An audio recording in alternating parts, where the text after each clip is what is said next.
Friends, if you are someone who enjoys fun-filled blockbuster entertainment and wants to watch a super-hit classic film like The Mask, 1994, in English, then you are at the right place because today's video is going to be a complete treat for you.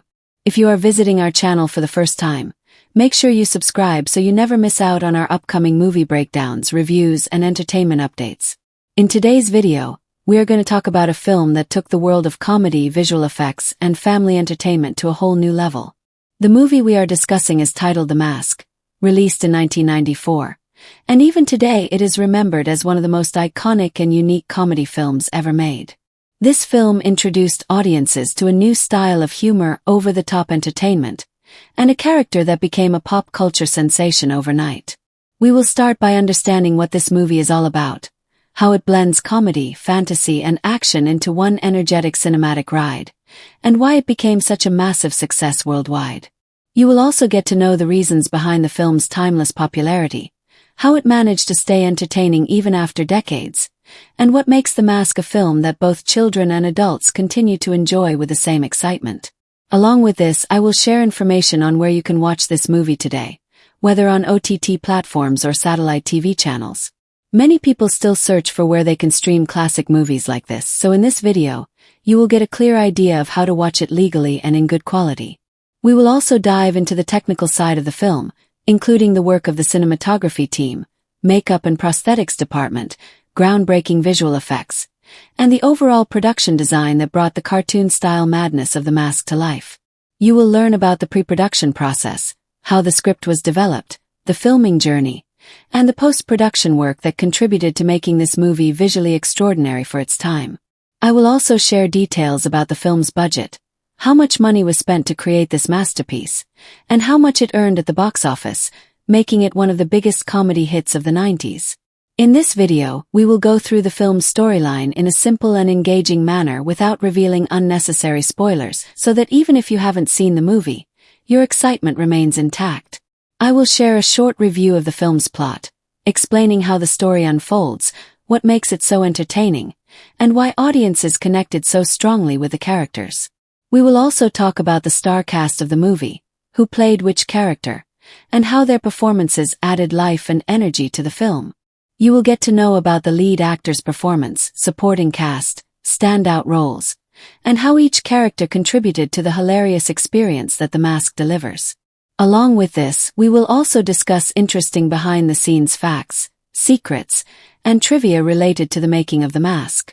You will learn how the filmmakers combined live action with cartoon-style effects, what challenges the team faced during production, and how the movie used new technology of that time to create something never seen before on screen.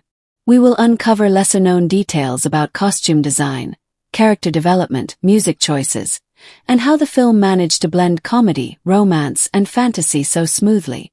By the end of this video, you will not only understand why The Mask became such a legendary film but also appreciate the hard work and creativity that went into making it.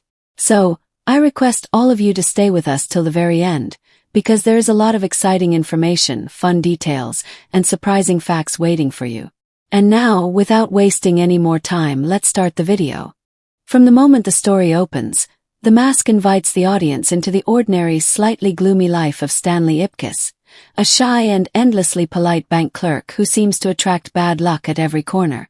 The narrative begins by painting a clear picture of his daily struggles, a thankless job where he is constantly overshadowed, a boss who barely notices him, a best friend who always gets the spotlight, and a landlady who treats him like a tenant on probation. These early scenes aren't just for comedy. They carefully set the emotional foundation. We are encouraged to feel the weight of Stanley's insecurities, his longing to belong, and the silent wish that someday he might step out of the invisible box the world has placed around him. His life is marked by routines and disappointments, making the contrast of what comes next even more electrifying. The story follows a mostly linear path, but rather than relying on twists of time or shifting perspectives, it plays with tone and visual exaggeration to shape the narrative. It feels like a comic book brought to life, where the rules of reality bend not to confuse the audience, but to reflect the inner fantasy world of a suppressed soul. Stanley's world is grounded and relatable, but the moment the mysterious ancient wooden mask enters his life, everything flips into a whirlwind of cartoon logic and unrestrained imagination. This mask is not just a prop. It is the narrative engine that transforms a quiet story about a lonely man into a roller coaster of chaos, comedy, romance, and self-discovery. The inciting incident takes place when Stanley discovers the mask floating by the harbor. The moment he puts it on, the narrative leaps into its first major transformation. Stanley becomes the mask, a supernatural high-energy version of himself, fueled by raw impulse and cartoon physics. With a green face, elastic limbs, and confidence beyond human measure, the mask represents every suppressed desire bursting out at once. This shift marks the first key turning point. The audience is taken from realism to animated madness, yet the emotional core remains grounded because we know that underneath that spinning tornado of mischief is a man who has never been allowed to express himself. Once the mask persona enters the story, the narrative begins to jump back and forth between the two identities. Stanley by day remains insecure and hesitant, while the mask by night becomes unstoppable, unpredictable, and larger than life. This duality shapes much of the plot's conflict. Through a series of comedic escapades, the mask disrupts the city with cartoon-style mayhem, dances, musical chaos, and exaggerated charm. The Coco Bongo nightclub sequence becomes the first major narrative milestone. It isn't just entertainment. It's where multiple story threads collide. Stanley's personal wish for attention and validation comes true in a dazzling way, but his masked antics also unintentionally interfere with a bank robbery led by the city's crime boss, Dorian Tyrell. This intertwining of Stanley's personal fantasy with dangerous criminal interests pushes the plot into more intense territory. From this point forward, the stakes rise on both emotional and physical levels. The police begin hunting the mask, believing him to be a dangerous menace, while Tyrell realizes the mask's incredible potential for power. Another shift in the narrative occurs when the film reveals the mask's mythological origin. It is connected to the Norse god Loki, known for mischief and chaos. This adds thematic depth. The mask doesn't transform someone randomly. It enhances their suppressed nature. For Stanley, it creates a playful whirlwind. For someone darker, it becomes destructive. This concept enriches the plot and sets the stage for the coming conflict. The middle portion of the story continues to blend comedy with genuine emotional stakes. Stanley begins forming a connection with Tina Carlyle, the nightclub singer, who first meets him as the mask, then slowly begins to see the truth behind the vibrant disguise. The film adds further tension when Peggy, a reporter who pretends to help Stanley, betrays him for her own gain. This betrayal is not only a plot twist, it marks a deeper emotional turning point. It forces Stanley to face the consequences of relying too heavily on the mask instead of himself. His double life is exposed, his trust broken, and he is left unprotected against the very criminals who now want the mask for themselves. The narrative intensifies when the criminals succeed in taking the mask, and Dorian Tyrell becomes a monstrous, villainous version of the character Stanley once embodied. This is the story's second major transformation. The mask's power, once comedic, turns frightening. The visual style shifts too. Where Stanley's mask was energetic and playful, Dorian's mask is muscular, threatening, and menacing. For the first time, Stanley must confront the consequences of unleashing something he never fully understood. The conflict becomes clear. The mask must be retrieved, not to reclaim power, but to prevent chaos. The climax unfolds at the Coco Bongo Club, the very setting where the journey into fame and trouble first began. The narrative cleverly mirrors earlier scenes, but now everything is heightened. There is a hostage situation, a looming threat, and far more at stake than ego or entertainment. Tina's courage and quick thinking play a key role as she manipulates Dorian into removing the mask, revealing that intelligence and heart can outmatch brute force. In an unexpected twist, Stanley's loyal dog Milo briefly ends up wearing the mask, adding humor to a tense moment and reminding the audience that even at peak danger, the film remains committed to entertainment. The resolution isn't about the mask triumphing, but about Stanley doing so without it. He is forced to rely on his true self, not the energized persona the mask offered. This final narrative beat ties the whole story together. The emotional payoff arrives not through spectacle, but through personal growth. Stanley learns that confidence, courage, and love are not qualities granted by the mask. They were within him all along. The story returns to a calm rhythm, but with characters transformed. Tina and Stanley's relationship, once built on fantasy, now stands on genuine understanding. The mask's magic remains alive, hinted with humor, but its lesson has been delivered. Though the mask uses a conventional three-act structure, it feels inventive because of how it toys with tone, genre, and visual storytelling. It blends romantic comedy, crime thriller elements, superhero transformation, and slapstick cartoon chaos into one cohesive narrative. Each turning point is amplified by the dual reality the mask creates, making even simple emotional conflicts explode into unforgettable scenes. The story becomes more than a comedy. It becomes a lively exploration of identity, self-worth, and the idea that everyone hides a more expressive version of themselves behind an invisible mask. When you peel back the wild comedy, explosive cartoon action, and the green whirlwind of mischief, The Mask is a character-driven story that offers a surprisingly thoughtful exploration of identity, confidence, insecurity, and human connection. The humor grabs your attention, but it is the characters and their emotional journeys that keep the narrative engaging. Each major character is designed with intention, serving as a reflection of a different side of human personality, and together they guide the audience through a story not just about magical transformation, but personal evolution. The heart of the film lies in the transformation of Stanley Ipkiss. He begins as a gentle, soft-spoken man whose kindness is mistaken for weakness. Stanley is the kind of person who apologizes when someone else steps on his foot.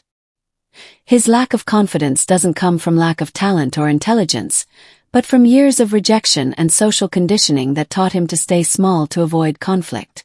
The film spends time showing his inner world, his loneliness, his fantasies of being someone bold, respected, and admired. These early character portraits make it clear that Stanley is not flawed because he is kind. His struggle comes from believing his kindness makes him unworthy of respect or love. This emotional vulnerability gives the audience a grounding point before the chaos begins. When Stanley finds the mask, the development of his character becomes layered. The mask is not a simple costume, it is a psychological portal. It doesn't create a new person. It unleashes the version of Stanley that he suppresses. The mask persona shows what Stanley wishes he could be. Fearless, entertaining, confident, romantic, expressive, and free from judgment. The film uses this transformation to expose how people often hide their desires, humor, and courage behind invisible masks in everyday life. Through the exaggerated antics, the story makes an important point. Underneath every shy person is a louder, brighter version they are too scared to reveal. Stanley's growth is not immediate. In the beginning, he becomes dependent on the mask to solve his problems. He uses it to escape embarrassment, win affection, and get revenge on those who mistreated him. But the narrative slowly forces him to face the consequences of letting a fantasy self control his life. Through setbacks, guilt, betrayal, and danger, he starts to realize that true confidence cannot come from an external magical object. The turning point of his character arrives when he steps into danger without the mask, when he takes responsibility, faces fear with courage, and acts as a hero out of genuine care rather than ego. Stanley's development teaches that confidence drawn from authenticity lasts longer than confidence borrowed from illusion. Tina Carlyle's character arc is also surprisingly strong and meaningful. She begins as the glamorous singer at the Coco Bongo nightclub, initially surrounded by danger without realizing how trapped she is. At first glance, she may seem like the typical love interest, but the film gives her agency, intelligence, and a gradual awakening. Tina's early interactions with both Stanley and the mask highlight her inner conflict. With the mask, she experiences excitement, adventure, and theatrical charm. With Stanley, she finds warmth, safety, honesty, and emotional sincerity. Her arc is about learning to separate performance from truth. Over time, she discovers that the thrilling, larger-than-life fantasy is not as meaningful as genuine kindness and loyalty. Her final decisions in the story reveal her courage to break free from manipulation and choose a life based on respect and emotional trust rather than power and fear. Her loyalty during the climax is not an act of helplessness, but a show of internal strength and moral clarity. Dorian Tyrell functions as Stanley's opposite in every aspect. Where Stanley suppresses emotion, Dorian indulges in all of his negative impulses. He is ambitious, aggressive, and driven by ego rather than insecurity. His maskless personality is already morally corrupt. When he acquires the mask, the transformation reveals the ugliness within him, amplifying his violent, controlling nature. Through Dorian, the film sends a clear message. Power in the wrong hands becomes destruction. He becomes a warning of what can happen when someone chases domination instead of growth. What makes Dorian a compelling antagonist is that he reflects a version of what Stanley fears he must become to earn respect. But by witnessing how the mask corrupts Dorian, Stanley learns that being feared is not the same as being valued, and dominance is not the same as strength. Dorian's presence pushes Stanley toward emotional self-realization. Supporting characters add layers of meaning to Stanley's journey. Charlie, Stanley's best friend, starts as a confident, outgoing, and slightly superficial man who tries to motivate Stanley without fully understanding him. Over time, he evolves into someone who truly supports Stanley and begins to see his worth beyond his quiet nature. Peggy, the reporter who tricks Stanley, serves as a painful lesson about trust and the dangers of seeking validation from the wrong people. Her betrayal forces Stanley to grow emotionally, teaching him to stop depending on external approval to feel valuable. Even Milo the dog carries symbolic weight. Milo represents loyalty and unconditional love. While everyone else judges Stanley by his timid personality, Milo sees his true heart. His presence reminds the audience that genuine connection comes from sincerity, not performance. The relationships between these characters form the emotional structure of the film. Stanley's relationship with his mask persona uncovers internal conflict. His dynamic with Tina gives the story romantic depth and emotional sincerity. His tension with Dorian shapes the external conflict and moral stakes. His bond with his friends and his dog highlights the importance of surrounding oneself with people who appreciate authenticity. Every relationship pushes Stanley toward self-discovery. The mask uses humor and fantasy not to distract from character development, but to enhance it. Each outrageous scene is a reflection of emotional truth. The wilder the mask becomes, the clearer Stanley's inner battle appears. Characters are not static.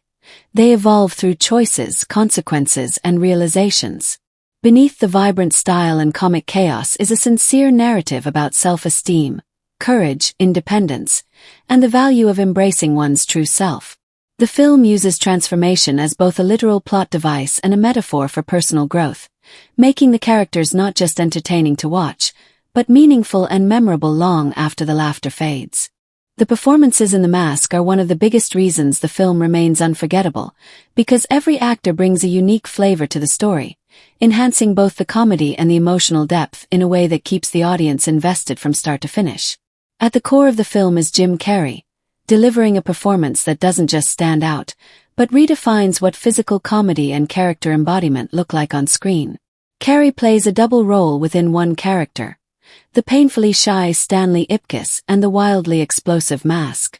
These two personalities are so distinct in voice, body language, facial expressions, movement, and energy that it becomes impossible to believe they are performed by the same person. Carrey's talent for rubber-faced expression, cartoon-like physicality, and lightning-fast comedic timing turns the Mask into a living animated character without the need for animation. His ability to switch between vulnerability and chaos gives the film heart as well as humor. Carrey doesn't just play the role. He transforms into it, making his performance the heartbeat of the film and one of the most iconic comedic portrayals of the 90s. What makes Jim Carrey's performance even more impressive is the emotional layering beneath the madness.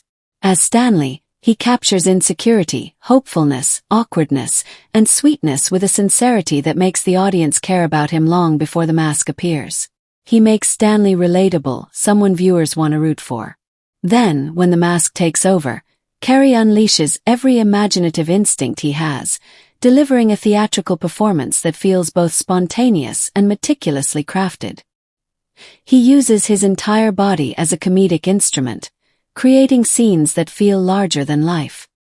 His musical number, exaggerated reactions, high-energy dance sequences, and direct-to-camera expressions all contribute to a performance that is not only entertaining, but groundbreaking. Without this level of commitment, the film would not have achieved the same charm or cultural impact. Cameron Diaz, in her debut film role, brings a surprising presence and depth to the character of Tina Carlyle. Rather than fitting the typical mold of a glamorous leading lady, Diaz gives Tina warmth, subtlety, and emotional intelligence. She plays her with a mix of allure, sensitivity, and quiet strength, making the audience understand why both Stanley and the mask are drawn to her. Diaz balances elegance with authenticity, making Tina more than a romantic interest. She listens, reacts, and connects with her co-stars in a way that brings sincerity into scenes filled with exaggerated comedy. Her chemistry with Jim Carrey is natural and effortless, adding emotional grounding to the film. She matches his comedic energy when needed and contrasts it with calm composure when the story requires softness or tension. Peter Green, as Dorian Tyrell, delivers a controlled and menacing performance that perfectly balances the film's tone. While Jim Carrey's mask is comedic, Dorian's presence brings real danger into the narrative. Green plays him with quiet intensity, making him feel like a threat without needing loud or dramatic gestures. His performance gives the story stakes and anchors the fantasy in a sense of real-world danger. When he eventually wears the mask, Green shifts his performance into a more physical, beast-like portrayal, amplifying the aggression but still keeping the character's identity intact. His villainy adds weight to the film, making the conflict meaningful rather than purely comedic. The supporting cast also contributes significantly to the film's charm. Richard Jeni, as Charlie, brings an easygoing comedic tone that complements Stanley's awkwardness. His performance adds warmth to the film, portraying a friend who may not understand Stanley deeply at first, but genuinely cares for him. Peter Riegert, as Lieutenant Kellaway, adds a humorous yet grounded presence as the skeptical, no-nonsense cop constantly trying to make sense of the chaos. His serious delivery in absurd situations creates comedic contrast that enhances the humor. Amy Yasbeck, as Peggy, gives her character just the right mix of confidence and duplicity, making her betrayal impactful. Even in smaller scenes, she leaves a memorable impression through sharp timing and expressive reactions. One cannot overlook the performance of Milo, Stanley's loyal dog, played by Max. Though not a human actor, Milo's presence adds comedic brilliance and emotional resonance. The dog's expressions, reactions, and energetic involvement in key scenes make him one of the most lovable characters in the film. Milo enhances Stanley's emotional journey, providing companionship and loyalty in contrast to the manipulation and ridicule Stanley faces elsewhere. What makes the ensemble cast exceptional is the balance they maintain. Each actor understands the film's heightened tone and finds the right level of performance to match it. While Carrey delivers explosive humor, others ground the world just enough to keep the story believable within its fantasy logic. The cast reacts to the mask's antics with sincerity rather than forced exaggeration, which allows the comedy to land more effectively. Their performances keep the audience emotionally connected and invested, even during the wildest scenes. The performances in The Mask elevate the film far beyond a simple comedy. Every actor contributes to building a world where outrageous magic and relatable human emotions coexist. They bring authenticity, energy, nuance, and charm, making the film not only hilarious to watch, but emotionally engaging as well.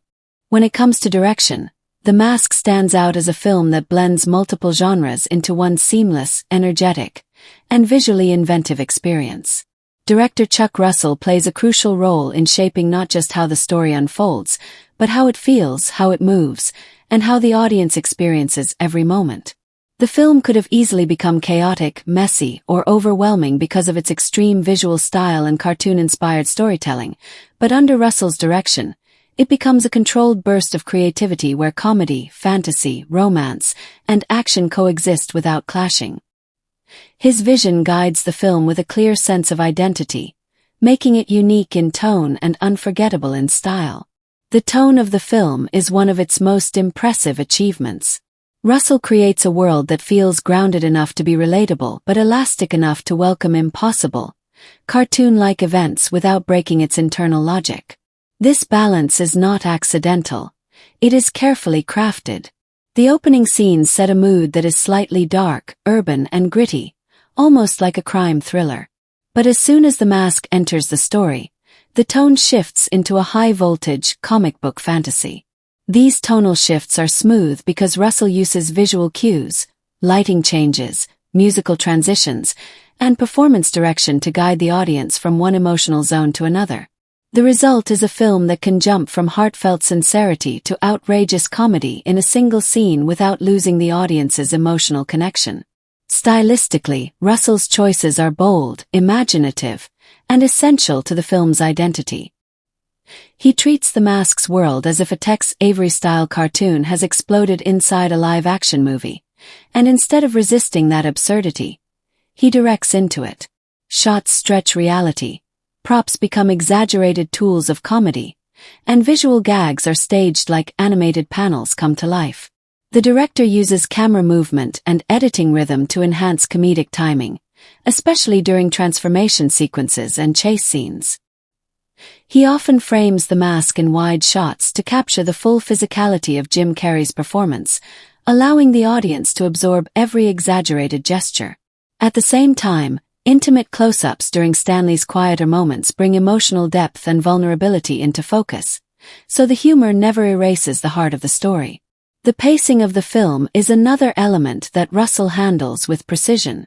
The story moves quickly, bursting with energy, but it never rushes so much that viewers lose track of the narrative or emotional stakes. The early act takes enough time to invest in Stanley's inner world, so when the chaos begins, the audience understands what is at risk. The middle act becomes a playground of comedic set pieces and escalating conflict, but Russell ensures each scene feeds into the next, maintaining momentum. By the time the climax arrives, the tempo shifts once more, tightening the tension and increasing the stakes so the audience is fully engaged not only in the comedy, but in the outcome of the characters' journeys. The pacing may feel fast, but it is intentionally designed to reflect the intensity of living with and without the mask. Chuck Russell's narrative vision extends beyond laughter. He directs with a thematic goal, to explore identity and self-expression through a fantastical lens. His direction ensures that every scene where Stanley interacts with a mask deepens the story's emotional meaning rather than being a random comedic detour. Russell guides the audience to notice what the mask reveals about people rather than just what it allows them to do.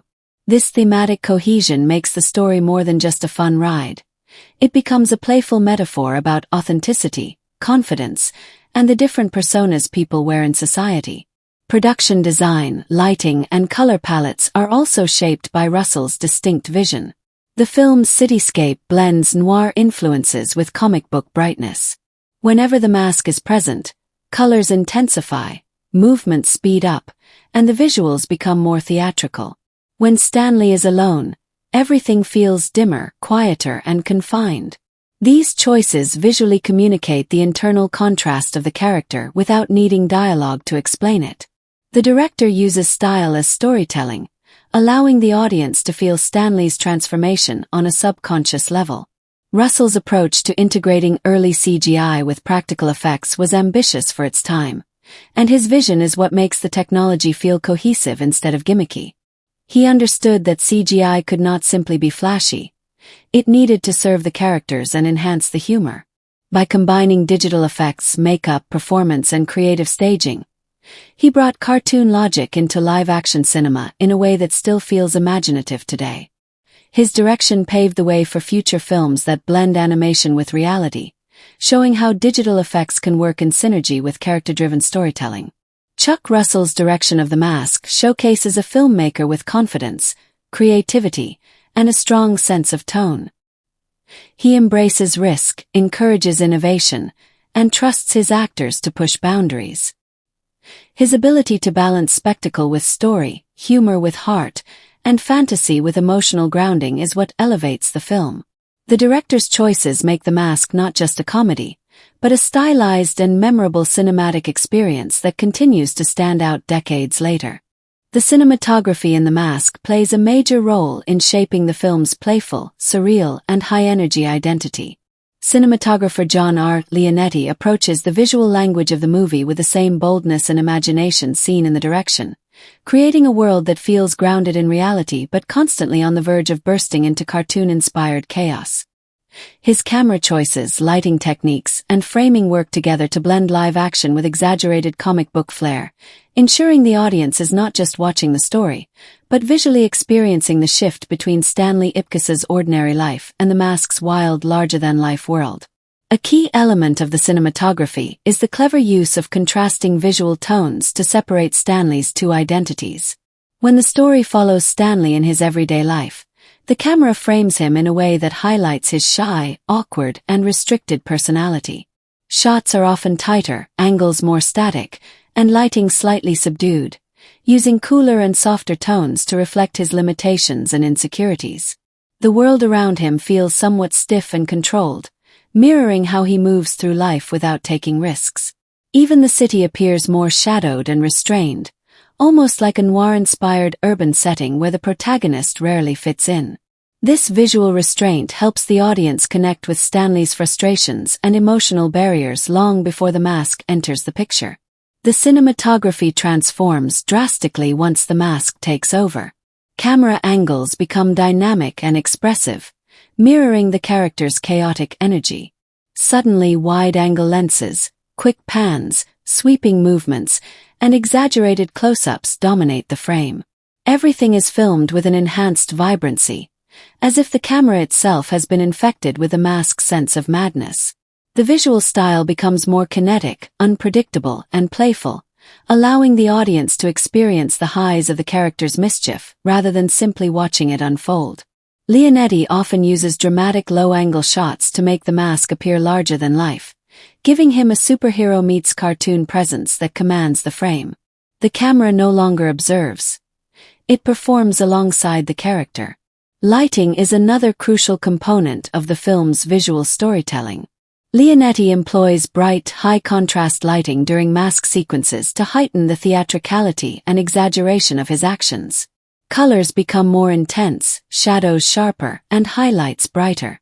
The lighting shifts from noir-inspired to almost stage-like when The Mask is in action, particularly in scenes that resemble a musical performance or slapstick routine.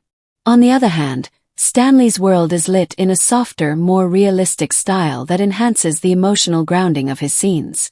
This deliberate contrast creates a visual rhythm that reinforces the film's central theme, the duality between the person we are and the version of ourselves we wish we could be. One of the most visually striking sequences is the Coco Bongo nightclub scene. The cinematography elevates the energy of the performance by using fluid camera motion that glides through the space, immersing the audience in the excitement of the moment. The spotlighting, vibrant stage colors, and dynamic framing capture The Mask's star-like presence while highlighting Tina's elegance. Every sweep of the camera matches the rhythm of the music, creating a visually musical experience that blends cinema with theater and animation. Another memorable visual moment occurs during The Mask's first transformation.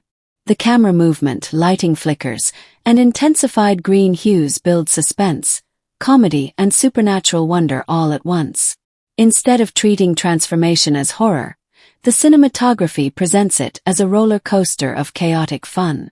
Cinematography also enhances the film's comedic timing. Leonetti frames physical comedy with precision, allowing viewers to catch every detail of The Mask's exaggerated expressions, double takes, and cartoonish reactions. Moments like The Mask avoiding gunfire by stretching or using props to defy physics work because the camera captures the absurdity at exactly the right angle. The timing between cuts, zoom-ins, and reaction shots amplifies the humor, ensuring the jokes land visually even before the dialogue kicks in. The cinematography works in tandem with editing to maintain rhythm, making action scenes entertaining while preserving comedic clarity. The action sequences, particularly the chase scenes, benefit from inventive camera setups that give them flair without losing coherence. Whether it is the police pursuit or the Cuban Pete musical moment, the cinematography plays with speed, fluidity, and spatial awareness, giving the audience a full sense of the environment while still emphasizing the mask's unpredictability. Leonetti keeps the frame alive, always offering something visually engaging to follow, so the viewer never feels disconnected from the chaos. Even the romantic and emotional scenes are treated with thoughtful visual care. Close-ups of Stanley and Tina are lit warmly, with softer focus and gentle framing that highlight sincerity and connection.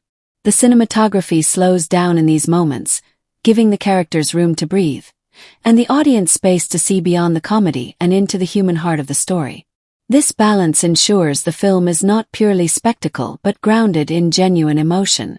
The cinematography of The Mask stands out because it embraces the film's identity rather than resisting it.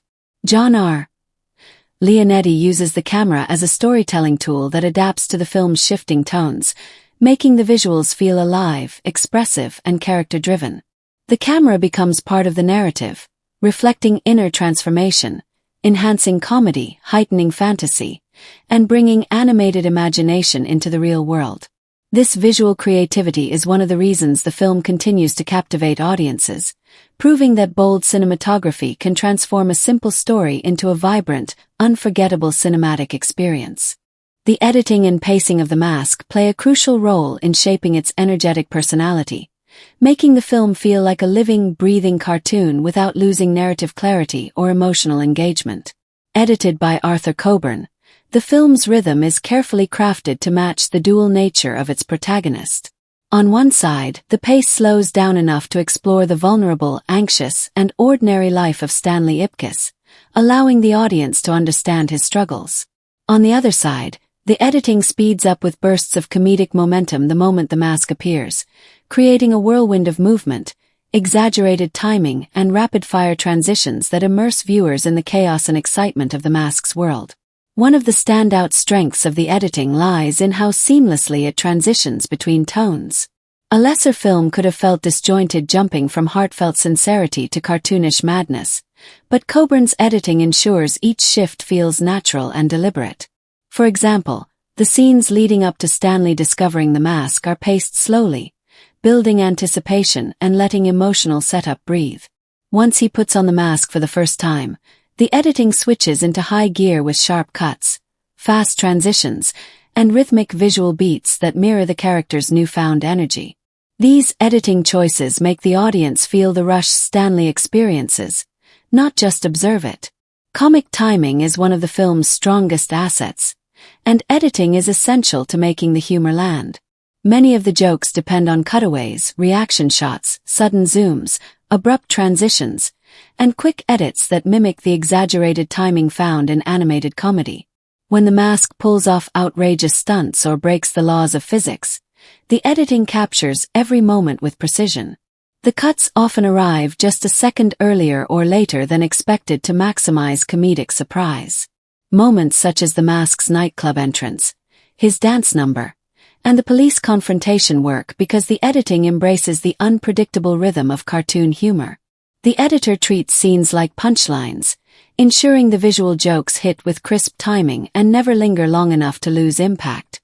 The pacing of the narrative is designed to maintain engagement throughout, giving audiences a constant stream of entertainment while still progressing the story. The film moves at a brisk pace, but it does not rush through emotional or plot developments. The first act sets up Stanley's struggles, friendships, workplace issues, and romantic longing without dragging.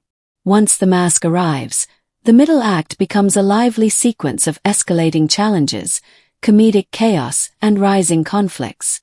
Coburn ensures the momentum builds in a wave-like pattern, giving the audience moments of breath before launching into another energetic scene. This prevents fatigue and keeps the narrative exciting without overwhelming viewers. Transitions between scenes are cleverly handled to maintain the film's playful tone. Wipes, dissolves, and visual match cuts are sometimes used to mimic comic book panel transitions, adding flair to scene changes. This playful approach not only enhances the film's identity but also keeps the viewer visually stimulated. Even when the story shifts locations or emotional levels, the transitions feel cohesive because the editing style supports the film's blend of fantasy and realism. There are moments when the edit intentionally feels quick and chaotic, not as a flaw but as a reflection of the mask's unpredictable nature. Action scenes benefit from clean and strategic editing that balances clarity with speed. Despite the wild nature of the mask's antics, the editing ensures the viewer always understands the spatial environment, character positions, and stakes of the moment. Chase sequences remain coherent and easy to follow, which is essential in maintaining engagement. The editor keeps these scenes fast without becoming visually confusing, a balance that contributes to the film's lasting rewatch value. Each action sequence goes beyond spectacle and contributes to the narrative, and the pacing supports this by ensuring scenes feel purposeful rather than filler. When the film slows down for emotional or character-driven moments, the editing becomes more patient. The beats between dialogue stretch slightly, close-ups linger longer, and the rhythm softens. This gives the audience time to connect with Stanley, root for him, and understand the emotional risk in his transformation. These slower moments are essential because they make the comedic chaos meaningful rather than empty entertainment. The film knows exactly when to pause and when to accelerate, creating a satisfying emotional pacing that keeps viewers invested in more than just the visual humor. Even the climax is edited with a sense of rising urgency. The pace tightens, the cuts become sharper, and the rhythm intensifies to reflect the heightened stakes. The editing ensures that the audience feels the momentum of the final showdown, transitioning from comedy into tension without losing the film's identity. The pacing here signals that the story is reaching its critical moment, making the resolution feel earned rather than abrupt. Overall, the editing and pacing of The Mask create a rhythm that feels alive, playful, and constantly engaging. The flow of the film keeps audiences entertained from start to finish while supporting character development, thematic depth, and comedic brilliance. The editing does not just connect scenes together. It becomes part of the storytelling, part of the humor, and part of the film's unique heartbeat. The soundtrack and score of The Mask play a vital role in shaping the film's personality, energy, and emotional texture. Music in this film is not merely background decoration. It becomes a dynamic storytelling tool that amplifies mood, defines character, and enhances the film's playful fusion of comedy, fantasy, romance, and cartoon-inspired chaos. Composer Randy Edelman crafts a musical landscape that shifts with the story's constantly changing tone, making the audience feel every transformation, every comedic twist, and every emotional beat through sound. One of the most striking features of the film's music is how distinctly it separates Stanley's ordinary world from the mask's wild persona. When the story focuses on Stanley Ipkiss, the score uses softer, more melodic arrangements to convey his shy, gentle, and somewhat anxious nature. There is a lightness and subtle melancholy to the melodies that make viewers connect with his vulnerability. The music moves slowly, allowing the audience to sit with Stanley's feelings and understand his emotional limitations. These quiet touches of music act as emotional undercurrents, reminding us that beneath the humor and spectacle lies a character longing for acceptance, confidence, and love. In complete contrast, the moment the mask emerges, the music bursts into life with big band swing, jazz, Latin rhythms, and highly energetic compositions that transform scenes into musical spectacles. The score matches the mask's exaggerated presence, behaving as though it too has put on a costume and decided to perform. Upbeat brass sections, rhythmic percussion, and theatrical flourishes create a sonic rush that mirrors the character's hyperactive personality. This musical shift is not random but thematically precise. The soundscape helps the audience experience the mask's world the way the character does. Loud, vibrant, dramatic, and impossible to ignore. The film's soundtrack includes several standout musical pieces that enhance key moments. The Coco Bongo nightclub sequences are among the most iconic examples of how music becomes a character in the film. The lively rhythms and performance-style arrangements create an atmosphere of glamour, seduction, and spectacle. Tina's singing moments at the club are designed to charm both the characters within the film and the audience watching at home. The music elevates the scene beyond simple storytelling into a full sensory experience, making viewers feel like they are inside a stylish, high-energy nightclub. One of the most memorable and cleverly used musical pieces is the Cuban Pete moment. Instead of treating the situation like a typical chase scene, the film turns it into a musical number, complete with choreography and rhythmic call and response. The score embraces a comedic musical theater style, transforming chaos into celebration. This sequence demonstrates how music in The Mask can completely shift the tone of a scene. What could have been suspenseful becomes comedic brilliance because the soundtrack reframes fear into rhythmic fun. The music here controls the emotional reaction of the audience, proving its power as a narrative tool. Randy Edelman's score also demonstrates skillful use of recurring motifs. Certain musical phrases repeat to highlight character dynamics and emotional turning points. Stanley's themes reappear throughout the film, reinforcing his personal journey, while the Mask's musical identity follows him like a sonic signature. Whenever the Mask is present, the music becomes louder, faster, more theatrical, but when Stanley fights for control or faces internal conflict, the score subtly shifts to reflect tension or vulnerability.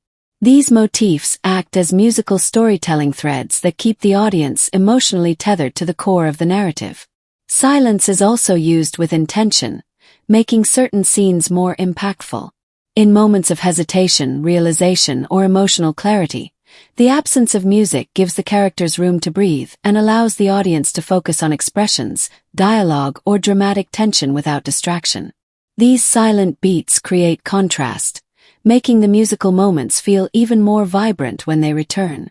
The selective use of silence also respects the emotional through line of Stanley's journey, reminding viewers that beneath the comedy lies a human story worth feeling. Another strength of the soundtrack is how smoothly it blends with the visual style of the film. The music never feels intrusive or overpowering. Instead, it feels synchronized with the editing, cinematography, and performances. Musical cues accentuate comedic timing, enhance punchlines, and amplify physical humor. The score is perfectly aligned with visual gags, giving them rhythm and confidence. When the Mask performs, the music performs with him. When Stanley hides or worries, the music withdraws and supports him quietly. This seamless integration ensures the score never overshadows the story but elevates it. The music also enhances the romantic elements of the film. Softer, more melodic compositions support the connection between Stanley and Tina, allowing the audience to feel genuine warmth between the characters. These softer pieces help balance the louder comedic numbers, ensuring the romantic thread remains heartfelt rather than lost in the frenzy. The soundtrack and score of The Mask are essential to its success. Music shapes the emotional journey, brings flair to the comedy, adds theatricality to the fantasy, and makes the film's world feel exciting and alive. It is a soundtrack that dares to be bold, expressive, and full of character, just like the story it supports.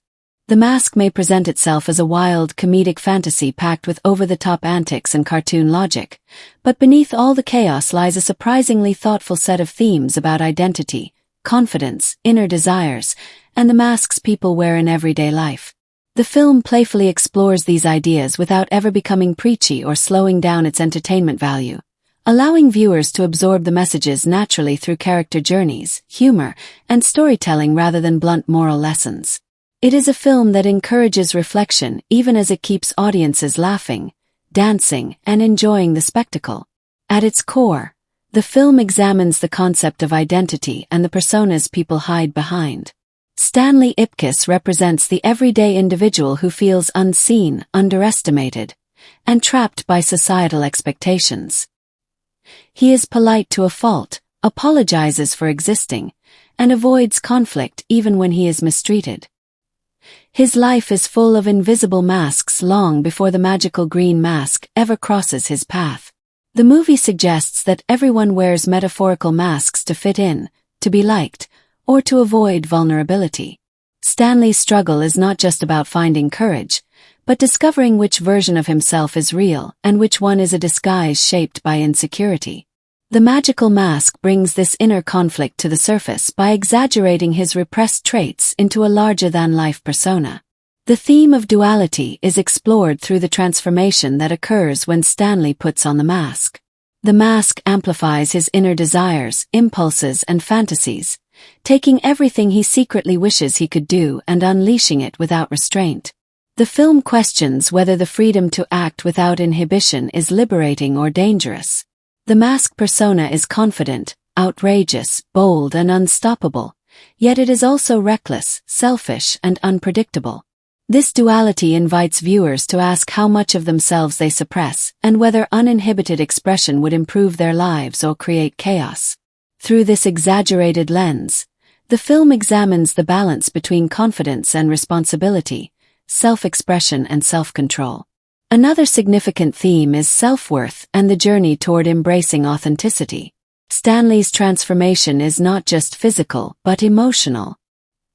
He begins the film believing that being kind, gentle, and humble makes him weak or unworthy, especially in a world that values dominance, charisma, and toughness. Society around him often rewards aggressive behavior, while quiet goodness goes unnoticed. His experience with the mask forces him to confront that belief. The film cleverly suggests that self-confidence should not come from an external object or magical boost, but from recognizing personal value. Stanley learns that the real strength is not in becoming a wholly different person, but in allowing the truest, strongest parts of himself to surface. The mask is not the solution. It is the lesson. The idea of inner potential is another recurring message. The mask does not create a new Stanley. It enhances what already exists within him. The outrageous performer, the witty charmer, the fearless adventurer. These traits were always inside him, simply buried under insecurity. The film uses fantasy to show a relatable truth. People hold more potential than they realize, but fear often keeps it in the dark. The mask acts as a metaphor for unlocking hidden courage, talent, and personality, prompting audiences to reflect on what they might be holding back in their own lives. The film also explores how society treats people based on appearance, confidence, and status. Without the mask, Stanley is often ignored or dismissed. With it, he becomes magnetic and impossible to overlook. This shift highlights how quickly people change their attitude towards someone who appears powerful or charming, raising questions about superficial judgment. The movie does not lecture about this dynamic. It simply shows it through character interactions, letting viewers recognize the unfairness and irony for themselves. It encourages a more mindful perspective on how people perceive and value others. The theme of temptation plays a subtle but important role as well. Power, even comedic power, comes with its own seductions. The mask gives Stanley everything he thinks he wants: attention, dominance, thrill, admiration, but also puts him at risk of losing control of his morality. The film reflects on how easy it is to be consumed by ego once power becomes addictive. This theme adds depth to the fantasy, reminding viewers that unchecked desires, no matter how fun or exciting, can spiral into consequences. The story also highlights the idea of courage and emotional honesty. While the mask persona is fearless to the point of absurdity, Stanley's true growth comes from confronting fears without the magical disguise. Speaking up, standing up for himself, expressing how he feels, and choosing to act with integrity require far more bravery than any stunt the mask performs. The film cleverly contrasts artificial courage with genuine courage, making the quieter moments of honesty more powerful. Through Tina's character, the theme of seeing people for who they truly are is explored. She responds not to the exaggerated charm of the mask, but to the sincerity of Stanley. This reinforces the idea that genuine connection is built on authenticity rather than performance. It also rewards the theme that self-acceptance attracts the right kind of acceptance from others. The mask delivers these themes in a light, entertaining, and humorous package, allowing the ideas to resonate long after the laughter fades. It blends comedy with insight, inviting viewers to reflect on who they are, what they hide, and what they could become if they dropped their metaphorical masks and allowed themselves to shine. The visual effects and CGI in The Mask are among the most defining and groundbreaking elements of the film, helping it stand out as one of the most visually inventive live-action comedies of the 1990s. What makes the effects so impressive is not just the technology itself, but how well it blends with the film's world, tone, and cartoon-inspired storytelling. Rather than using visual effects as a gimmick, the film integrates them into the narrative and character development, making the effects feel like an essential part of the film's identity. The creative team understood that the magic of The Mask would only work if the visual effects allowed audiences to believe in a reality where the impossible could happen while still feeling connected to the characters and story. The visual effects team, led by Industrial Light and Magic, approached the film with a unique challenge, translating the exaggerated, elastic, and physics-defying humor of 1940s and 1950s Tex Avery-style cartoons into a live-action setting. This required a careful balance between realism and absurdity. The film could not look too realistic, or it would lose the playful fantasy, nor too artificial, or the illusion would break. The CGI had to mimic traditional animation techniques while still blending with the live environment, and this visual tightrope walk is where the film truly shines. The result is a style that feels bold, imaginative, and visually consistent, allowing cartoon logic to exist believably within the real world. Jim Carrey's performance acts as the bridge between practical reality and digital enhancement. The CGI was never used to replace his acting. Instead, it amplified his physical abilities and expressions. Many of The Mask's facial distortions, popping eyes, stretching mouth, spinning tongue, squash and stretch movements, were enhanced through CGI to mimic cartoon animation. These digital exaggerations complemented Carrey's natural elasticity as a performer, making the character feel more like a living cartoon than a visual effect. The effects supported the performance rather than overshadowing it, which helped maintain emotional engagement even during the most outrageous sequences. One of the smartest aspects of the film's effects design is the blend of practical makeup, prosthetics, and CGI. The Mask's iconic look, with his bright green face, immaculately smooth skin and fixed grin, is achieved through an intricate combination of prosthetic makeup and Carrey's expressive acting. The makeup allowed his facial movements to remain visible and readable, ensuring the character never felt stiff or disconnected from the actor. This practical foundation made the CGI enhancements more believable because the audience could always see a real performer underneath. The hybrid approach prevented the visuals from feeling hollow or artificial, giving the film a timeless quality that still holds up decades later. Key sequences highlight the strength of this practical CGI partnership. The first transformation scene perfectly showcases the film's creative visual effects philosophy. The swirling green vortex, rapid facial shifts, and elastic bodily movements introduce viewers to the film's physics in a way that is humorous, surprising, and magical. The effects are not simply flashy.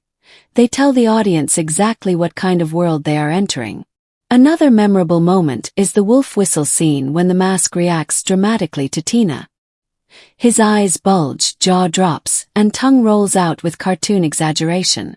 These rapid CGI gags capture the humor of animated shorts while feeling organically tied to the character and environment. The Coco Bongo dance sequence is another example of seamless visual blending. While the dancing, choreography, and performances are grounded in practical reality, the effects subtly enhance speed, timing, and physical exaggeration to add flair.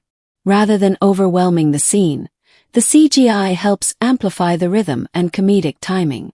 This delicate balance shows how the film uses effects to elevate entertainment without distracting from narrative or character. Even action scenes benefit from visual creativity. The Mask's ability to pull objects out of thin air, spin like a tornado, deflect bullets, or produce props instantly works because the effects embrace cartoon logic while staying visually coherent within the film's world. The effects keep viewers surprised and engaged, not because they are realistic, but because they are inventive and well executed. The audience quickly accepts the visual rules of the film, which allows them to enjoy the unpredictable humor without questioning it. What makes the visual effects stand the test of time is that they are rooted in stylization rather than realism. Many films from the 1990s that chased realistic CGI now feel dated because technology has advanced, but The Mask remains appealing because it intentionally aimed for cartoon aesthetic. Stylization ages gracefully, especially when executed with confidence and clarity. The effects in The Mask feel deliberately artistic rather than technologically limited, and this creative decision allows modern audiences to enjoy the visuals without comparing them to contemporary realism. The film also uses visual effects to support thematic ideas about identity and suppressed desires. The exaggerated visuals emphasize how dramatically Stanley's inner fantasies manifest when he becomes the Mask. Every effect is tied to emotion, impulse, or wish fulfillment, making the CGI feel like an extension of the character's psyche rather than a spectacle added for excitement alone. This emotional grounding elevates the effects beyond visual comedy into meaningful storytelling tools. The visual effects in The Mask enhance immersion rather than breaking it because they match the film's playful tone, embrace creativity, and remain faithful to the character's world. The collaboration between practical effects, makeup, performance, and CGI creates a cohesive visual style that stands out in cinema history. The film proved that digital effects could coexist with character-driven storytelling and opened doors for future movies blending animation with live action. The set design and locations in The Mask play a crucial role in shaping the film's playful personality, immersing the audience in a world that feels rooted in reality yet always one step away from cartoon fantasy. The production design doesn't simply create backdrops. It builds a city that mirrors the duality of Stanley Ipkiss and his alter ego. Every environment feels intentionally chosen to enhance mood, amplify contrast, and visually support the film's transformation from ordinary to extraordinary the moment the Mask appears. Edge City, the fictional setting of the film, is a character in itself. It is a stylized blend of urban grit and comic book flair, with just enough noir influence to evoke the smoky, jazz club energy of classic cartoons and pulp fiction. The city is not presented as a polished, glamorous metropolis. Instead, it has rough edges, grimy street corners, and a lived-in texture that reflects Stanley's mundane existence. This grounded visual landscape is essential, because it makes the Mask's explosive, larger-than-life presence feel even more outrageous and disruptive. The city's atmosphere establishes a foundation of realism that the Mask gleefully shatters. Stanley's apartment is one of the most revealing sets in the film. Every detail in his small, cluttered living space tells a story about who he is even before he becomes the Mask. The worn-out furniture, modest decor, and slightly outdated feel speak to a man stuck in routine, longing for excitement yet unable to escape his comfort zone. The muted colors and soft lighting create a sense of coziness, but also limitation. When compared to the bold, chaotic environments the Mask later dominates, the apartment becomes a visual symbol of the life Stanley needs to break free from. The bank where Stanley works is designed with cold, corporate precision. Its sterile appearance, rigid structure, and neutral tones reinforce the monotony of Stanley's day-to-day life. Every desk, file cabinet, and fluorescent light contributes to an atmosphere of routine and conformity. This setting sets the stage for the Mask's wild antics to feel especially liberating and subversive. The location contrasts sharply with the nightclubs and streets the Mask later transforms into stages for mischief, highlighting the divide between the two personas. The Coco Bongo nightclub stands out as the film's most iconic location. The production design captures the classic glamour of an old-school supper club with a modern twist. Shimmering curtains, polished brass accents, curved architecture, and vibrant lighting create a sense of spectacle and energy. This is the heart of Edge City's nightlife, a place where fantasy feels acceptable even before the Mask enters. The Coco Bongo feels luxurious, larger than life, and slightly theatrical, making it the perfect environment for the Mask's extravagant performances. The club's visual style reinforces the film's theme of hidden desires bursting into the spotlight. Dorian Tyrell's hideout adds another layer of aesthetic contrast. While much of the film plays with color and humor, his warehouse setting brings a darker, rougher tone. The industrial textures, dim lighting, and heavy shadows create a sense of danger and criminal enterprise. The choice of location gives his scenes a grittier edge, helping define him as a threatening force in an otherwise cartoon-like world. When the mask infiltrates or disrupts these spaces, the clash of visual tones heightens both tension and comedy.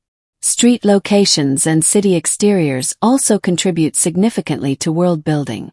Rain-slicked sidewalks, neon-lit signs, graffiti, and old brick buildings give Edge City a timeless comic book sensibility. Whether the mask is bouncing off lampposts, spinning through alleyways, or turning a simple street corner into a stage for theatrical antics, the environment always supports the humor and action. The streets feel like a playground once the mask arrives, transforming mundane city blocks into elastic, unpredictable spaces. Every prop, from the mysterious wooden mask itself to the oversized mallets, horns, and comic-style weapons the mask conjures, reinforces the blend of live-action realism with cartoon absurdity. The props never feel like random gimmicks. They reflect the film's exaggerated logic and serve as extensions of imagination brought to life. They also provide a physical anchor for CGI moments, and this marriage of tangible objects with digital magic strengthens immersion. The film's production design succeeds not by copying the look of real cities, but by inventing a world that supports its tone. The environments visually communicate character arcs, emotional shifts, and thematic ideas without needing to state them. The settings serve comedy, drama, romance, and action with equal effectiveness because they are tailored to reflect the film's unique blend of ordinary life and unrestrained fantasy. The dialogue and script in The Mask operate with a lively blend of sharp humor, comic book eccentricity, and bursts of heartfelt sincerity that ground the story beneath its chaos. The writing understands that the film lives in two worlds: the mundane everyday life of Stanley Ipkiss and the explosive whirlwind personality of the mask. To balance these extremes, the script uses dialogue as a tool to reveal character, shift tone, and deliver punchlines that stick long after the scene ends. It's crafted to make even ordinary conversations feel entertaining, while the mask's lines are designed to be quotable, theatrical, and exaggerated enough to become part of pop culture. The script for Stanley Ipkiss is intentionally modest, soft-spoken, and self-effacing. His lines early in the film paint the picture of a man who avoids confrontation, apologizes for existing, and tries to navigate life without drawing attention to himself. His dialogue reflects politeness, awkward charm, and suppressed frustration. The way he speaks, hesitating or trailing off mid-thought, reveals a character who feels smaller than the world around him. These quiet exchanges add emotional weight, because they allow the audience to feel his longing for confidence and acceptance, making his transformation through the mask far more satisfying. Once the mask takes over, the language flips into a whirlwind of verbal chaos. The dialogue becomes fast-paced, flamboyant, and theatrical, packed with playful exaggeration, showman energy, and comedic bravado. He speaks like a living cartoon character who has no filter, no restraint, and no fear of going too big. The Mask's lines parody old Hollywood, slapstick comedy, vaudeville routines, and classic animation catchphrases. This contrast in dialogue is deliberate. It highlights the duality within Stanley, illustrating how much he holds back in his regular life and how uninhibited he could be if freed from fear and self-doubt. The script also thrives on witty banter. Characters like Tina Carlyle, Peggy Brandt, and Dorian Tyrell each contribute distinct voices that enhance the film's rhythm. Tina's lines often carry a sultry allure mixed with sincerity, making her more than just a romantic interest. Peggy's dialogue offers a grounded, streetwise tone with a touch of opportunistic cynicism. Dorian's words are sharp, threatening, and clipped, establishing him as the film's serious counterbalance to the mask's absurdity. The tension between Dorian's cold delivery and the mask's explosive humor creates a dynamic conflict not just in action but in tone. Comedy is the backbone of the script, but it is not limited to punchlines. Much of the humor comes from the mismatch between what characters expect and what the mask delivers. Scenes are written to build anticipation, only to flip expectations with clever verbal twists. The script uses repetition, exaggeration, callbacks, and verbal gags to layer its comedy. Even secondary characters are given memorable lines that add texture to the world, whether it's a police officer reacting to the mask's antics or a side character commenting on Edge City's bizarre happenings. Beyond comedy, the script finds space for sincerity and emotion. When Stanley speaks honestly about his insecurities or his desire for real affection, the writing strips away humor to let vulnerability surface. These quieter lines invite an emotional connection with the audience, reminding them that beneath the green mask and manic laughter lies a person yearning to be noticed and valued. These emotional pockets are brief but effective, offering relief from the high-energy comedy and grounding the story in human experience. The script also uses dialogue as a thematic tool. Conversations reflect ideas of identity, self-confidence, and the masks people wear in society. Moments where characters comment on who Stanley is versus who the mask becomes subtly reinforce the film's exploration of authenticity. Without lecturing or becoming overly philosophical, the script allows these ideas to surface through casual conversation and character interactions. Memorability is one of the script's strongest achievements. Many lines became cultural references, quoted long after the film's release. The writing leans into bold phrasing, rhythm, and comedic timing, ensuring that certain words and catchphrases carve themselves into audience memory. Because of that energetic and performance-driven writing, the film's dialogue continues to resonate across generations. Overall, the script succeeds by balancing humor, character insight, and emotional resonance. It uses dialogue not only to entertain but to reveal personality, build conflict, and enrich the storytelling.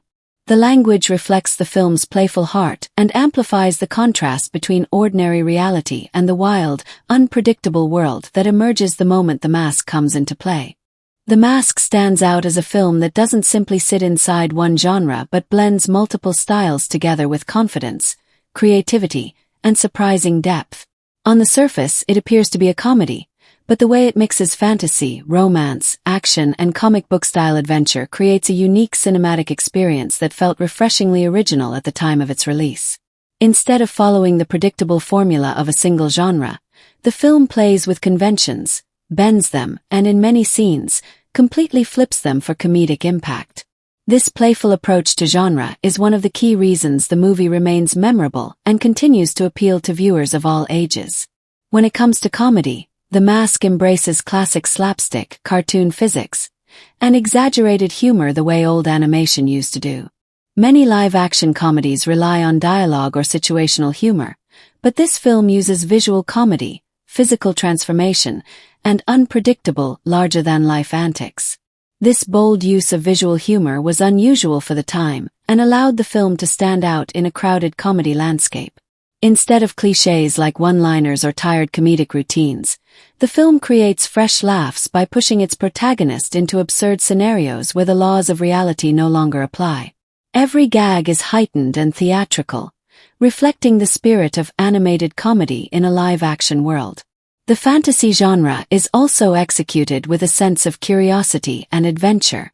The Mask doesn't treat the magical object at its center as a cliché plot device, but uses it to explore personality, identity, and inner transformation.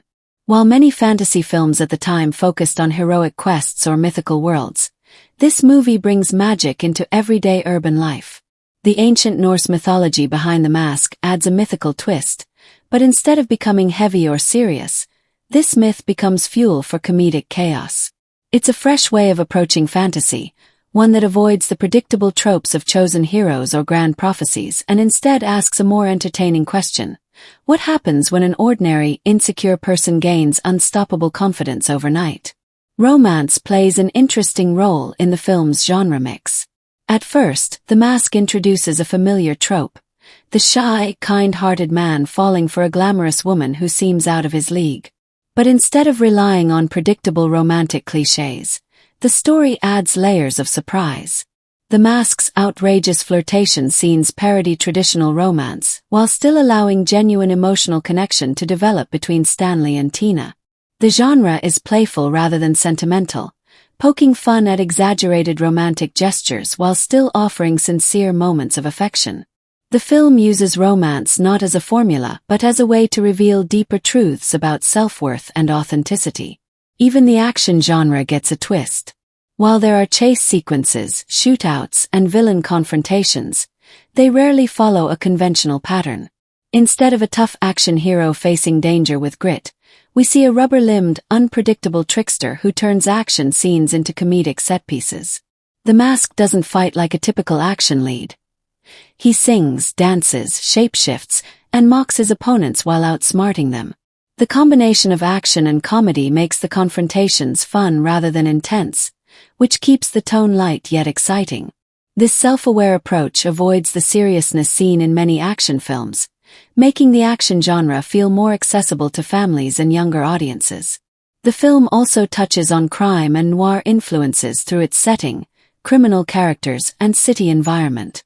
Edge City has the atmosphere of a stylized urban crime world, filled with gangsters, nightclubs, and corrupt figures. In a typical noir or crime film, these elements might create darkness, tension, and grit. Here the movie plays with those expectations. Instead of sinking into gloom, it uses the crime backdrop as a stage for comedic destruction and bold character contrasts. The noir influences give the story texture, but the film doesn't remain confined to the genre. It uses crime elements only to enhance the chaos, making the world feel stylish without becoming oppressive. The balance between genres is one of the film's strongest achievements. It never allows one tone to overpower the others. Comedy doesn't dilute emotional sincerity, fantasy doesn't overshadow character development, and action never becomes too intense for younger viewers. This balance allows the movie to appeal to an unusually wide audience, from children who enjoy the cartoonish humor to adults who appreciate the clever subversions of cinematic genre rules. That ability to entertain multiple age groups without diluting its creativity is a rare accomplishment. In the end, The Mask succeeds because it refuses to be predictable. It takes familiar genres and reshapes them into something playful, chaotic, and fresh. Every time the audience thinks they know what's coming next, the film takes a sharp turn into unexpected territory. By refusing to rely on clichés and instead embracing originality, The Mask delivers an experience that feels lively, unpredictable, and joyfully inventive. The Mask may appear at first glance to be a light-hearted comedy filled with exaggerated antics and cartoon-style humor, but beneath all the chaos and entertainment, the film slips in several social and cultural observations that were surprisingly relevant for its time and still hold meaning today. Rather than preaching its ideas openly or slowing the story with heavy moral commentary, the film cleverly weaves its themes into character behavior, societal expectations, and the contrast between one's public image and inner identity. These observations feel natural, subtle, and most importantly, relatable to audiences across generations. One of the strongest cultural ideas explored in the film is the pressure society places on individuals to behave a certain way in order to be liked, accepted, or respected. Stanley Ipkiss is the picture of a polite, harmless individual who tries to fit into the world without causing trouble. He represents the everyday person who often hides their personality in order to avoid judgment. His timid nature reflects how many people suppress their true selves in workplaces, relationships, and social environments out of fear of embarrassment or rejection. The Mask, however, becomes the embodiment of the suppressed self, loud, unfiltered, confident, and unapologetically authentic. This contrast highlights the conflict between who people truly are and who they are expected to be.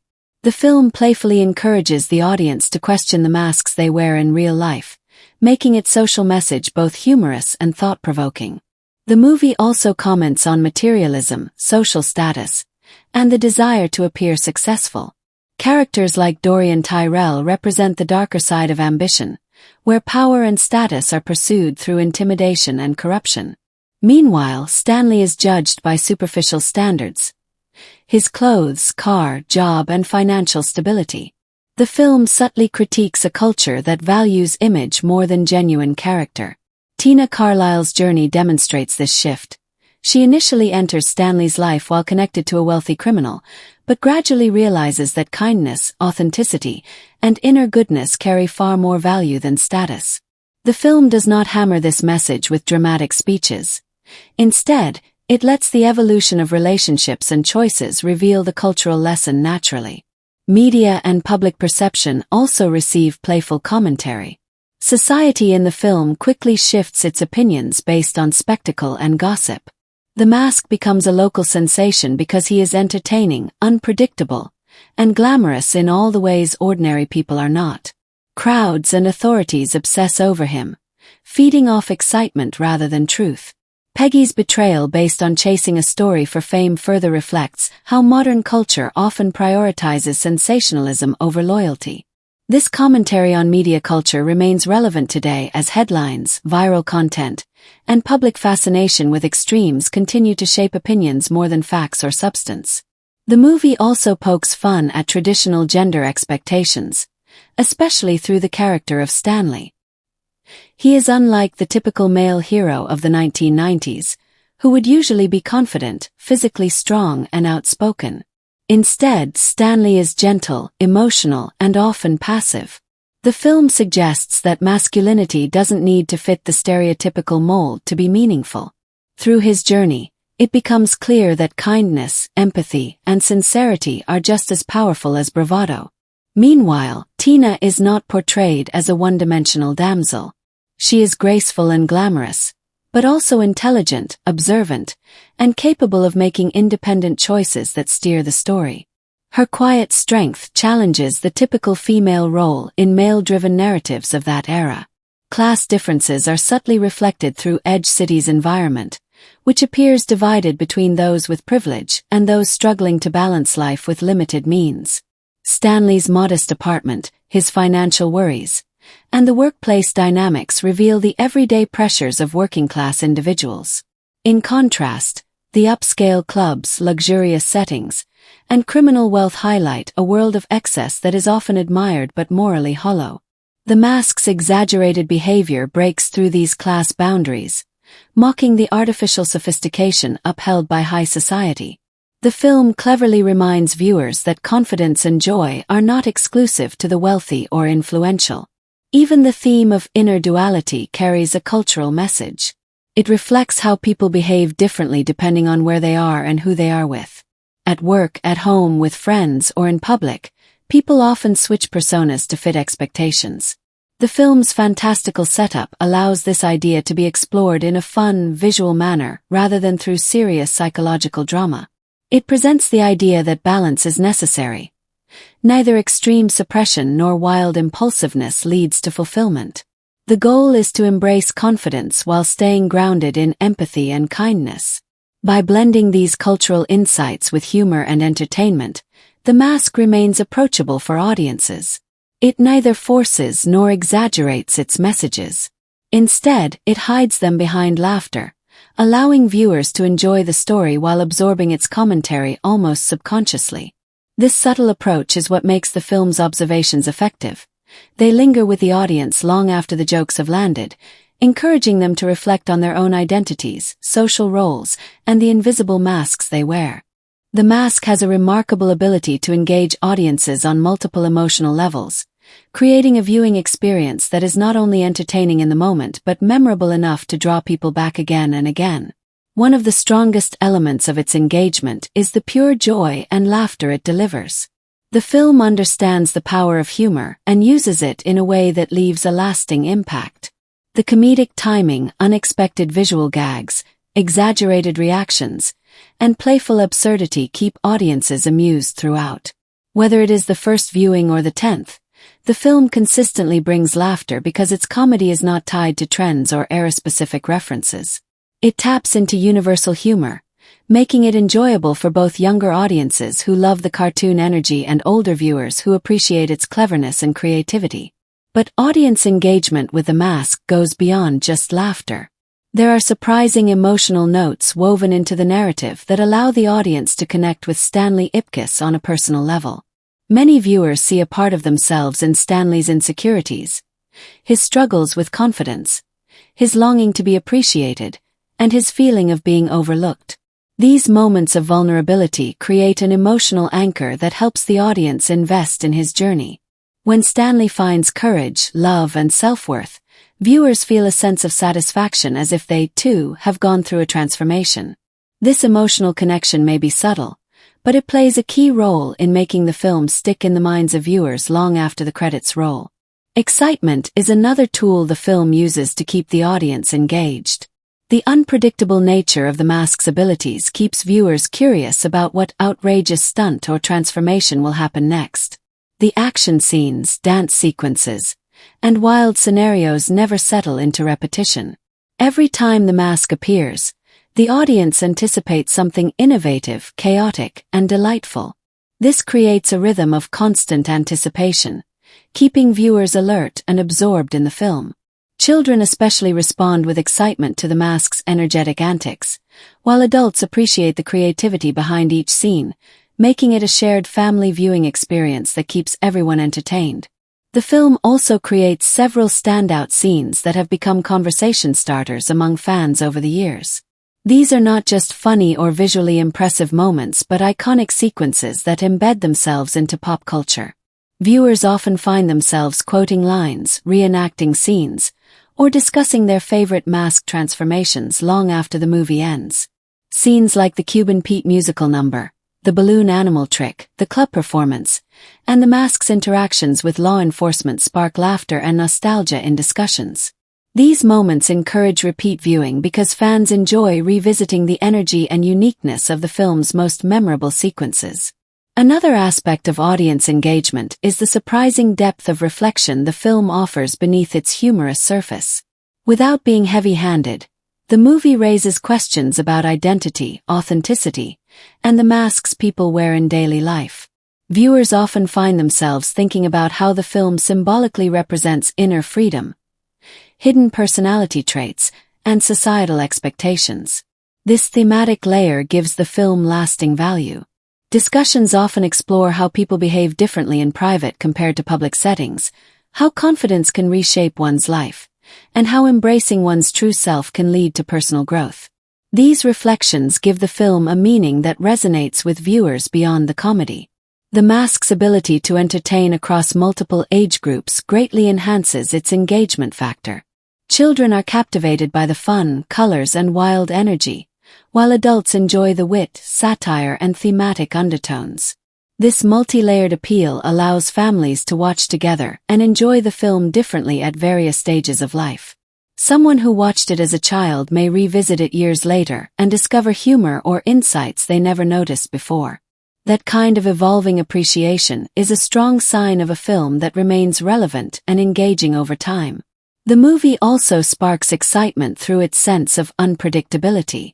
Unlike many comedies that follow a straightforward pattern, The Mask keeps viewers guessing. The mask's chaotic personality ensures that no scene unfolds in a conventional way. Just when the audience expects a typical reaction, the film takes a wild, creative turn. This unpredictability fuels engagement by keeping viewers mentally involved and eager to see how each situation will twist. Overall, The Mask does not just entertain in a surface-level way. It creates a viewing experience that mixes joy, emotional connection, excitement, humor, and reflection in equal measure. The film engages audiences with its sense of fun, invites repeated viewings through its memorable scenes, and offers enough depth to inspire conversations long after the first watch. When comparing The Mask to other films in its genre or to similar titles of its era, it becomes clear that this movie occupies a unique space in the landscape of comedy and comic book adaptations. At a time when superhero or comic-inspired films tended to lean towards serious action or dark storytelling, The Mask arrived with a completely different approach. Instead of following a formula of dramatic battles and heroic origin arcs, it transformed the comic book premise into a whirlwind of humor, fantasy, and exaggerated visual storytelling. This bold creative direction set it apart from other adaptations of the time, which usually treated source material with strict realism or a gritty tone. The Mask dared to embrace cartoon logic in live action, giving it a fresh identity that audiences had never seen executed so confidently before. Looking at other comedy films of the 1990s, many relied heavily on dialogue-based humor, situational misunderstandings, or romantic comedy formulas.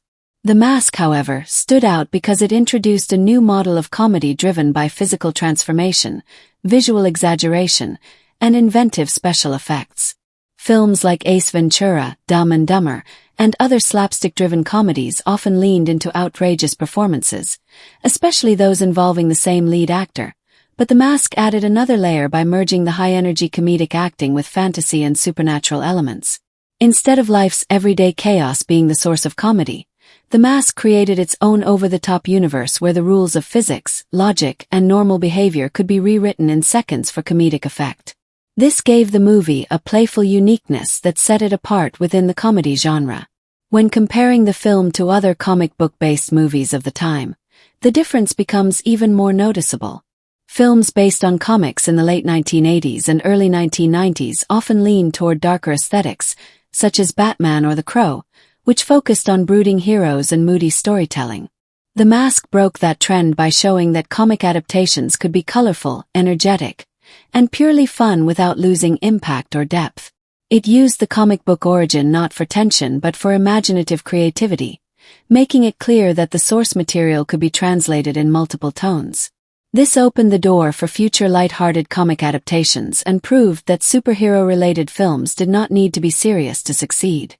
Within Jim Carrey's body of work, The Mask holds a distinct position. It arrived during a defining period of his career when he delivered multiple iconic comedic performances, but this film allowed him to push his physical comedy to new limits. Ace Ventura showcased his eccentric personality, and Dumb and Dumber highlighted his comedic charm, but The Mask gave him a platform to merge his animated acting style with visual effects in a way no other film had done.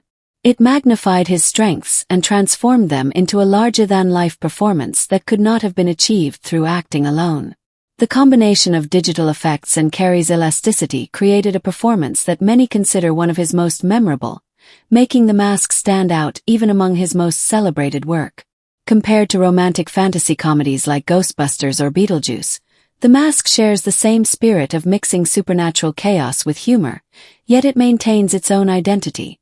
Ghostbusters used paranormal comedy, and Beetlejuice leaned into gothic quirkiness, but The Mask found its spark in cartoon-style madness.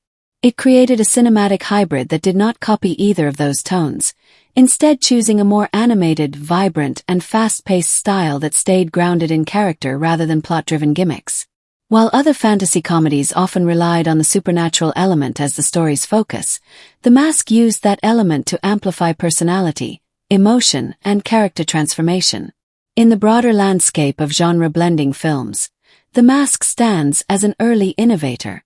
Later movies that attempted to mix comedy, action, and stylized effects often drew inspiration from the formula this film established.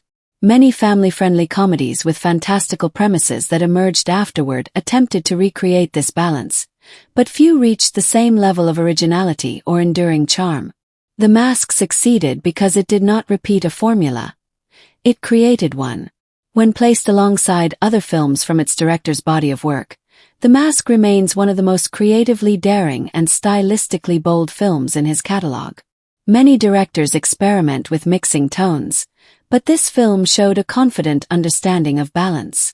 Instead of choosing between action or comedy, or between emotional depth and visual spectacle, the film embraced all of them simultaneously and made the combination feel seamless. Ultimately, when comparing The Mask to similar films, what becomes clear is that it offers a fresh, dynamic, and playful experience that doesn't imitate what came before. It carved out its own space by merging genres and styles with bold creativity, leaving a legacy that influenced future comedy, superhero, and fantasy films for years to come. Symbolism and metaphors can be the lifeblood of a film, enriching it with meaning beyond what's spoken on screen. When a movie embraces symbolic storytelling, it rewards the audience with layers to peel back and interpret, sparking analysis long after the credits roll. Sometimes these are visual signposts that quietly shape our emotional experience.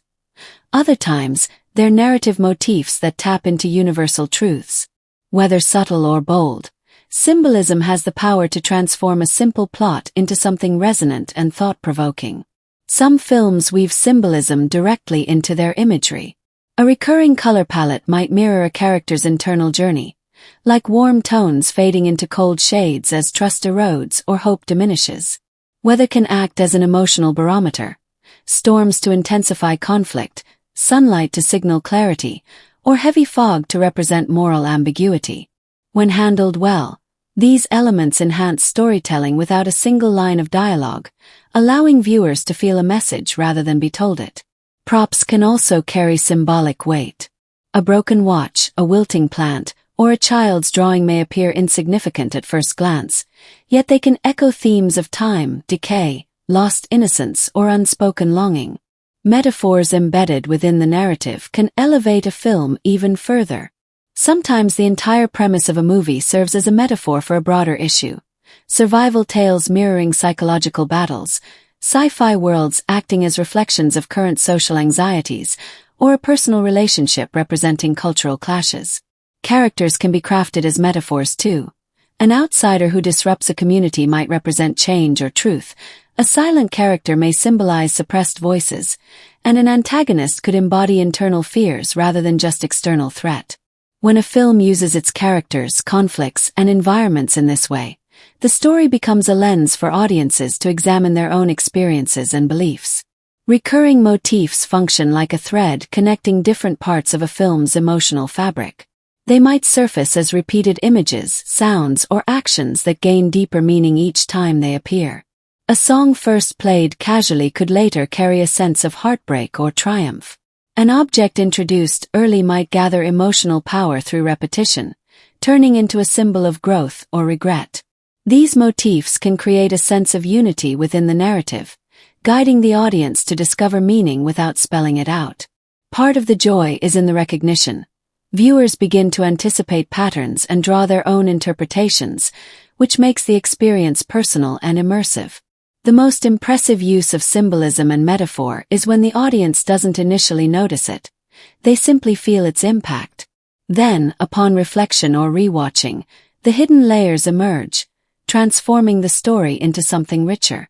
A film that understands how to balance subtlety with purpose can make viewers feel like detectives uncovering clues scattered throughout the narrative. Symbolism can also invite multiple interpretations, ensuring that different viewers walk away with different understandings, all of them valid. This interpretive space is where cinema becomes interactive, encouraging thoughtful discussions and allowing stories to live far beyond the screen. When symbolism is forced or overly explained, it can lose its elegance, making viewers feel lectured instead of engaged. But when integrated with finesse, it becomes a powerful storytelling tool, enabling a film to speak on multiple levels at once. It allows viewers to connect emotionally and intellectually, creating a sense of discovery and personal reflection. Those hidden cues, visual metaphors, and recurring motifs can turn even the simplest story into a memorable, layered experience that rewards attention and sparks conversation long after the movie ends. When a film is part of a larger franchise, it carries the added task of not just telling its own story, but enriching a much bigger world that audiences are already invested in. It must feel like a natural puzzle piece that contributes something meaningful rather than simply reusing old beats. The most successful franchise entries expand the mythology, deepen character arcs, and introduce new conflicts or revelations that reshape what fans thought they knew. Whether through a surprising twist that reframes past installments or through subtle callbacks and lore-building details, a strong franchise film gives viewers the satisfaction of continuity while still delivering fresh storytelling. It understands the legacy it stands on, honors the tone and spirit fans expect, and still dares to evolve rather than stagnate. Characters play a crucial role in how well a franchise installment fits into the overarching narrative. Some films choose to advance beloved heroes on their journey, allowing growth, setbacks, and transformation that feel earned across multiple chapters. Others introduce new faces who bring a different energy, ensuring the franchise doesn't feel repetitive. The best entries balance nostalgia with progress, familiar enough to feel like home, bold enough to keep viewers on edge. Thematically, a franchise film may echo recurring ideas that unite the series, yet it also has the ability to explore fresh angles or expand existing themes, making the universe feel larger and more interconnected with each new release. For historical films, the responsibility shifts toward authenticity and immersion. A great historical film doesn't just recount real events, it transports the audience into the social, cultural, and emotional reality of that era. Accuracy in costumes, architecture, language, customs, and political context helps ground the story in a believable setting. The more detailed and lived in the world feels, the easier it becomes for viewers to emotionally invest in the story. Accuracy, however, isn't just about facts and dates. It's about capturing the atmosphere and mindset of the period. A historically set film that understands the values, fears, and aspirations of the time can make even well-known events feel newly gripping. Balancing truth and dramatization is where historical films often face scrutiny. Some productions adhere closely to historical records, offering a near-documentary level of realism. Others take creative liberties to heighten drama or clarify complex events for modern viewers. When handled thoughtfully, these artistic choices can illuminate emotional truths or amplify the significance of an era. The most impactful historical films are those that maintain respect for the subject matter while crafting a compelling story that resonates with contemporary audiences. They offer insight into past worlds, yet make them feel urgent and relevant to the present. One of the most engaging aspects of both franchise and historical films is the way they encourage audiences to look beyond the screen. Franchise entries inspire long-running fan discussions, theories, timeline breakdowns, character analyses, and speculation about future installments. They become part of a much larger conversation. Historical films, on the other hand, often spark curiosity and encourage viewers to seek out more knowledge. Whether that means researching real-life figures, exploring the era's politics, or examining how the past continues to shape modern society. Each type of film offers a kind of immersion that stretches beyond the film itself, enriching the viewing experience through context and continuity. Whether building on years of established storytelling or recreating moments that shaped the world, these films thrive when they respect their foundation while offering something new to explore. In a franchise, audiences crave progression and purpose. In historical cinema, they crave authenticity and insight. When a film succeeds in these areas, it becomes more than entertainment. It becomes a cohesive part of a legacy or a vivid gateway into the past, leaving viewers with a deeper appreciation for the world it represents. Budget and box office performance tell a story of their own, often as dramatic as what unfolds on screen. A film's budget sets the stage long before lights, camera, action. It determines the scale of the world the filmmakers can build, the caliber of cast they can bring on board, the level of visual effects they can afford, and even how far they can go with costumes, set pieces, and production design. Some films boast massive budgets that promise spectacle and high cinematic craftsmanship, yet even with millions poured into production, not every project succeeds in turning that investment into movie magic. Others, working with far more modest resources, manage to stretch every dollar in surprisingly creative ways, delivering stunning visuals and compelling storytelling that feel far richer than their financial constraints would suggest. A film's journey at the box office can be just as unpredictable as a plot twist. Opening weekend numbers often set the tone for industry buzz, media coverage, and long-term expectations, but they don't always define a film's ultimate fate.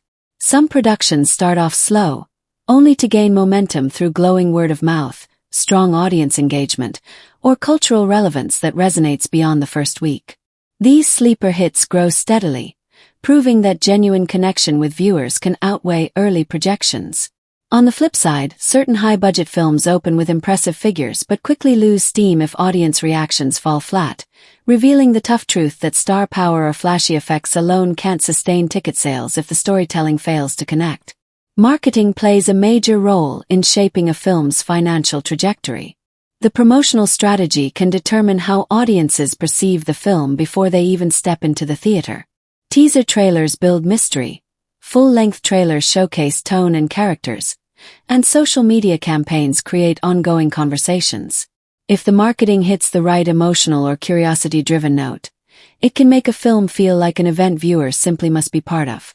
However, over-promising in ads can backfire when the final product doesn't deliver what audiences were led to expect. Clever marketing can uplift a smaller film into mainstream attention, while misjudged campaigns can sink even massive productions by failing to connect with the intended audience. Audience reception becomes the deciding factor in whether a film becomes a certified success or fades into box office disappointment. Positive reviews from viewers can transform a movie into a phenomenon that people return to multiple times, taking friends and family along. When audiences champion a film, its lifespan extends not just in cinemas but through merchandise, streaming, and cultural impact. Alternatively, negative reactions can stunt a movie's lifespan, causing rapid drops in ticket sales and forcing studios to reassess their strategies for future releases. The voice of the audience, amplified through social platforms and online communities, now carries immense influence in shaping a film's financial journey.